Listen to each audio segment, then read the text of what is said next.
primeira parte, que eu acho que é a mais interessante da gente discutir aqui, é a parte cartográfica, né? A primeira parte do método, então, que são das outras 4 etapas, as 4 primeiras etapas. Vou falar brevemente sobre cada uma dessas etapas, né? Mas elas estão bem mais detalhadas ali no material didático, que você deve estar olhando, ou já olhou, ou vai olhar ainda. A primeira etapa consiste em nós realmente fazermos uma leitura da obra, né? Vamos sentar como leitor, como leitora e realmente degustar a obra, conhecer a história em quadrinhos que eu quero analisar, né? Ler realmente para se familiarizar com o escopo, se familiarizar com o enredo, aí eu posso fazer pequenas anotações, já que de itens ou coisas que me chamaram a atenção e por aí afora. A segunda etapa se ocupa com a estrutura da narrativa. A intenção aqui é realmente compreender o que a história em quadrinhos está contando. E, para tanto, ela se organiza em 3 eixos. A coesão interna, a coesão estruturante e a coesão externa. A coesão interna se ocupa em realmente compreender os detalhes que constituem a história em quadrinhos, ou seja, a forma como ela foi elaborada, concebida. Então, quem são os personagens principais, qual é o plot de desenvolvimento da narrativa, do ponto A para o ponto B, sobre qual tema a história está falando, né? Então, a história em si, a compreensão da história em si é o ponto 1, a coesão interna.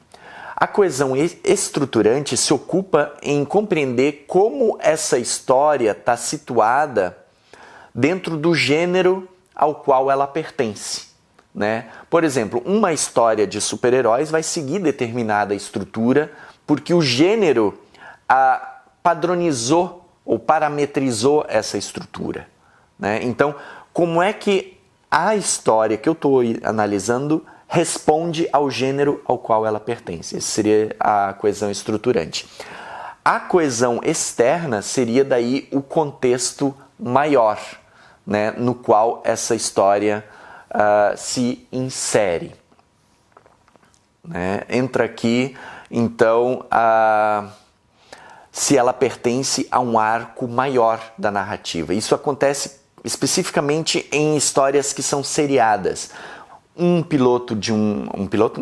episódio de um seriado, né? Um capítulo dentro de um arco, né? Às vezes uma história em quadrinhos ela se divide em 9, 10 partes, né? Então eu pego uma dessas partes para fazer uma análise. Então qual é a situação ou como ela se organiza dentro desse arco ao qual ela pertence. Nem todas as histórias vão ter a necessidade da gente olhar essa coesão externa, né?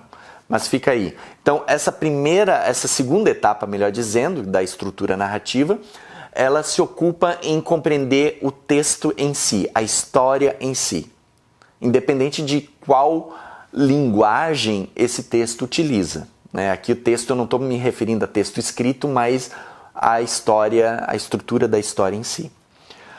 O terceiro ponto, a terceira etapa desse método consiste no contexto criativo, em identificar o contexto criativo. Aqui a gente se ocupa basicamente com a questão da produção dessa história, né? Quem são os autores ou os artistas envolvidos, né? Coloristas, desenhistas, quais são essas motivações, qual é a política editorial, qual é o contexto ao qual essa história visa responder, o contexto mais amplo, social, histórico, político, né? Então, o contexto criativo, a etapa de olhar e estudar o contexto criativo, se ocupa com todas essas etapas da produção. Uma quarta etapa, que daí já é a última, é a questão da historicidade. Aqui são 2 elementos que a gente tem que ter em mente, né, para considerar na nossa análise. Primeiro é a historicidade da narrativa, o impacto que essa narrativa tem no todo de um universo ficcional. Isso acontece sobretudo nas histórias em quadrinhos ou em grandes sagas ou franquias que possuem um universo ficcional constituído, né? O exemplo que eu dou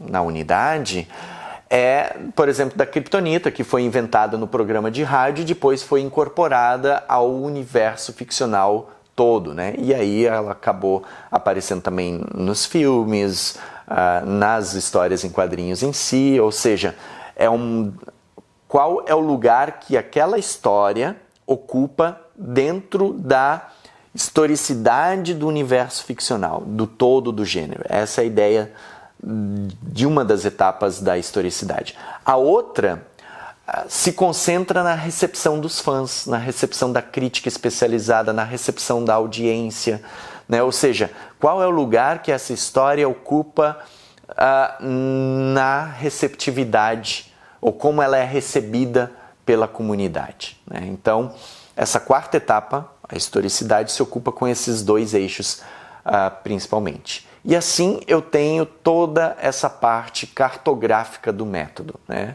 A leitura da obra, a estrutura narrativa, o contexto criativo e a questão da historicidade. Eu acredito que olhar para esses 4 elementos vão possibilitar um olhar tridimensional às histórias em quadrinhos em diferentes perspectivas, né? E isso depois vai possibilitar eu realizar uma análise de conteúdo a partir da área da qual eu provenho, a área de interesse de abordagem àquela história, né? Que seria então a quinta parte, que é a análise crítica, né? Eu posso selecionar um tema e analisar como esse tema está articulado na história, né?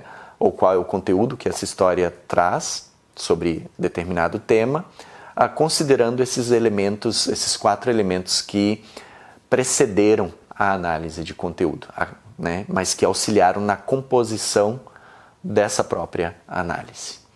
É isso, espero que vocês concluam este componente com êxito, realizando as atividades propostas, assistindo os vídeos, né? Reassistam o material, utilizem esse material, eu espero, né, que vocês utilizem esse material nas análises de vocês, experimentem aplicar, melhor dizendo, o método cartográfico crítico. Bons estudos e até uma próxima oportunidade.